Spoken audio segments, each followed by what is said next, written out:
الحمد لله الذي أنزل على عبده الكتاب ولم يجعل له عوجا قيما لينذر بأسا شديدا من لدنه ويبشر المؤمنين الذين يعملون الصالحات أن لهم أجرا حسنا ماكثين فيه أبدا وينذر الذين قالوا اتخذ الله ولدا ما لهم به من علم ولا لآبائهم كبرت كلمة تخرج من أفواههم إن يقولون إلا كذبا فلعلك باخع نفسك على آثارهم إن لم يؤمنوا بهذا الحديث أسفا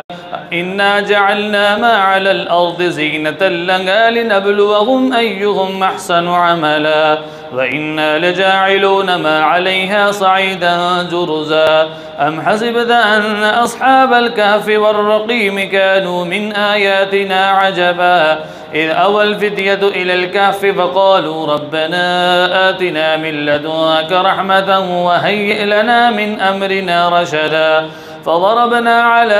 آذانهم في الكهف سنين عددا ثم بعثناهم لنعلم أي الحزبين أحصى لما لبثوا أمدا نحن نقص عليك نبأهم بالحق إنهم فتية آمنوا بربهم وزدناهم هدى وربطنا على قلوبهم إذ قاموا فقالوا ربنا رب السماوات والأرض لن ندعو من دونه إلها لقد قلنا إذا شططا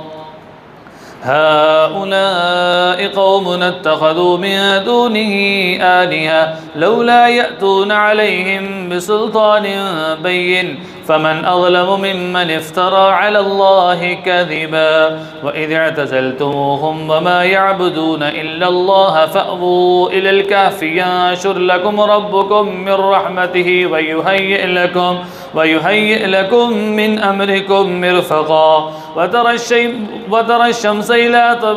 وترى الشمس إذا طلعت تزاور عن كهفهم ذات اليمين وإذا غربت تغرضهم ذات الشمال وهم في فجوة من ذلك من آيات الله من يهد الله فهو المهتد ومن يضلل فلن تجد له وليا مرشدا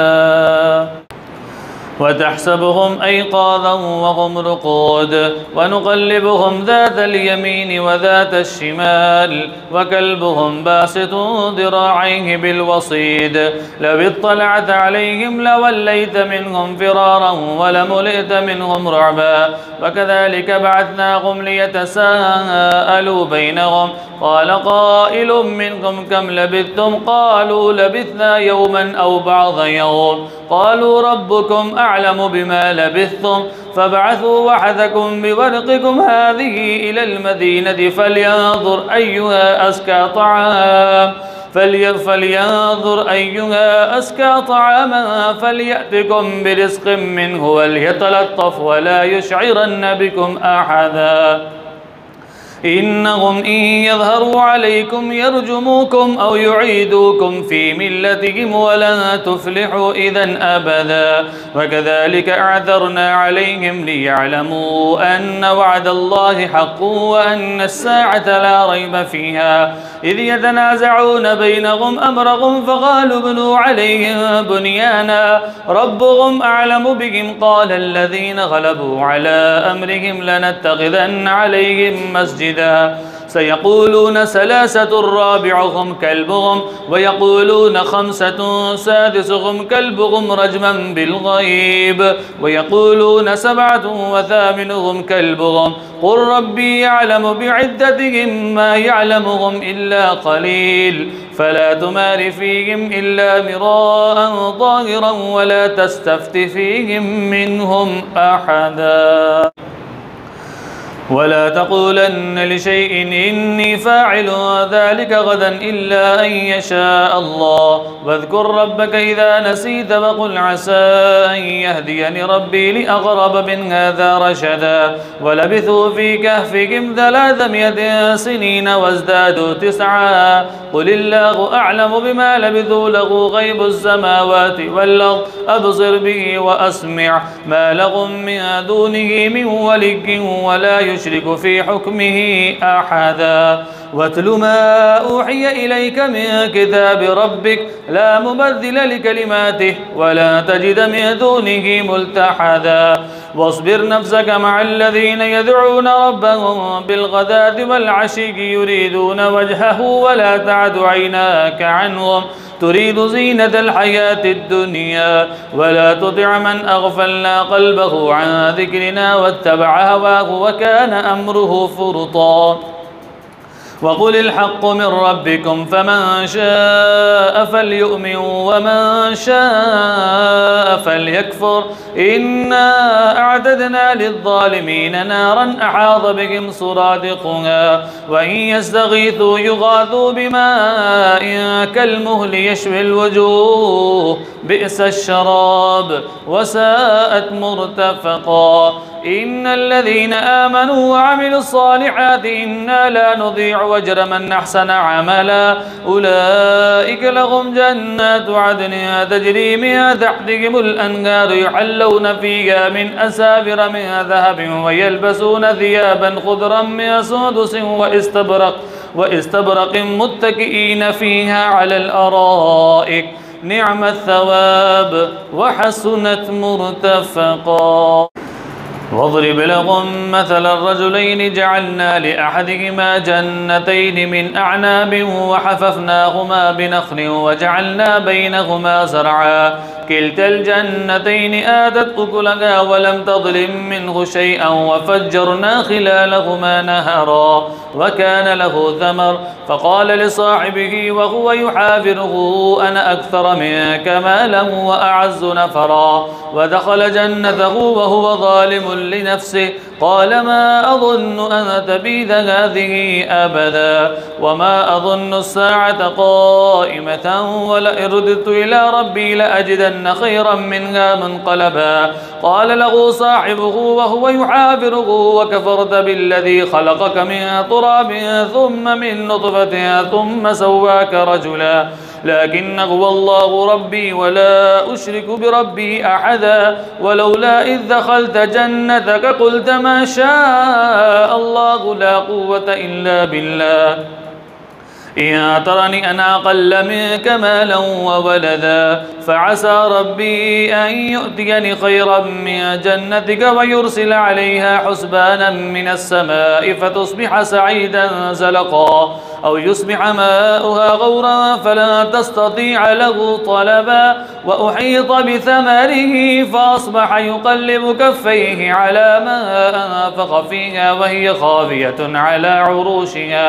على عروشها ويقول يا ليتني لم أشرك بربي أحدا ولم تكن له فئة ينصرونه من دون الله وما كان منتصرا هنالك الولاية لله الحق هو خير ثوابا وخير عقبا واضرب لهم مثل الحياة الدنيا كماء إن أنزلناه من السماء فاختلط به نبات الأرض فأصبح هشيما تذروه الرياح وكان الله على كل شيء مقتدرا المال والبنون زينة الحياة الدنيا والباقيات الصالحات خير عند ربك ثوابا وخير أملا ويوم نسير الجبال وذر الأرض بارزة وحشرناهم فلم نغادر منهم أحدا وعرضوا على ربك صفا لقد جئتمونا فرادا كما خلقناكم أول مرة بل زعمتم أن لن نجعل لكم موعدا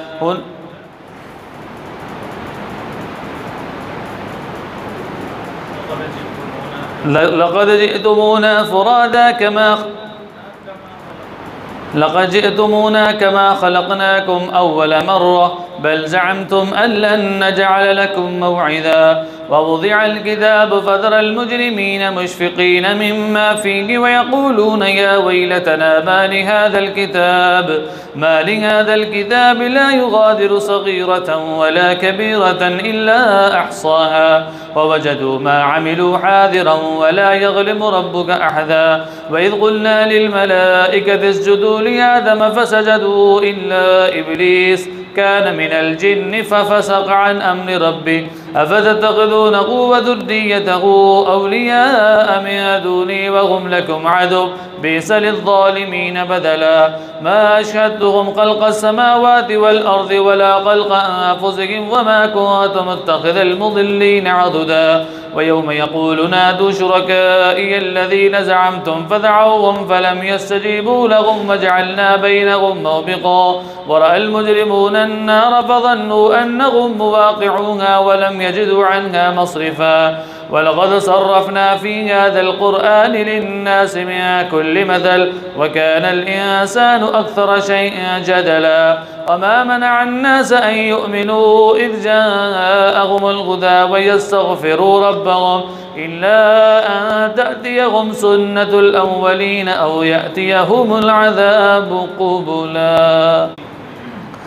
وما نرسل المرسلين إلا مبشرين ومنذرين ويجادل الذين كفروا بالباطل ليدحضوا به الحق واتخذوا آياتي وما أنذروا هزوا. ومن أظلم ممن ذكر بآيات ربه فأعرض عنها ونسي ما قدمت يداه إنا جعلنا على قلوبهم أكنة أن يفقهوه وفي آذانهم مقرا وإن تدعوهم إلى الهدى فلن يهتدوا إذا أبدا. وربك الغفور ذو الرحمة لو يؤاخذهم بما كسبوا لعجل لهم العذاب بل لهم موعد لن يجدوا من دونه موئلا. وتلك القرى أهلكناهم لما ظلموا وجعلنا لمهلكهم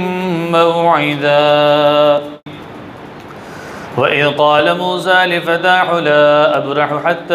أبلغ مجمع البحرين أو أمضي حقبا فلما بلغا مجمع بينهما نسيا حوتهما فاتخذ سبيله في البحر سربا فلما جاوزا قال لفتاه آتنا غداءنا لقد لقينا من سفرنا هذا نصبا. قال أرأيت إذ أوينا إلى الصخرة فإني نسيت الحوت وما أنسانيه إلا الشيطان أن أذكره واتخذ سبيله في البحر عجبا. قال ذلك ما كنا نبغي فارتدا على آثارهما قصصا فوجدا عبدا من عبادنا آتيناه رحمة من عندنا وعلمناه من لدنا علما. قال له موسى هل أتبعك على أن تعلمني مما علمت رشدا قال إنك لن تستطيع معي صبرا وكيف تصبر على ما لم تحط به خبرا. قال ستجدني إن شاء الله صابرا ولا أعصي لك أمرا. قال فإن اتبعتني فلا تسألني عن شيء حتى أحدث لك منه ذكرا. فانطلقا حتى إذا ركبا في السفينة خرقها قال أخرقتها لتغرق أهلها لقد جئت شيئا إمرا. قال ألم أقل إنك لن تستطيع معي صبرا. قال لا تؤاخذني بما نسيت ولا ترهقني من أمري عسرا. فانطلقا حتى إذا لقيا غلاما فقتله قال أقتلت نفسا زكية بغير نفس لقد جئت شيئا نكرا. الله أكبر.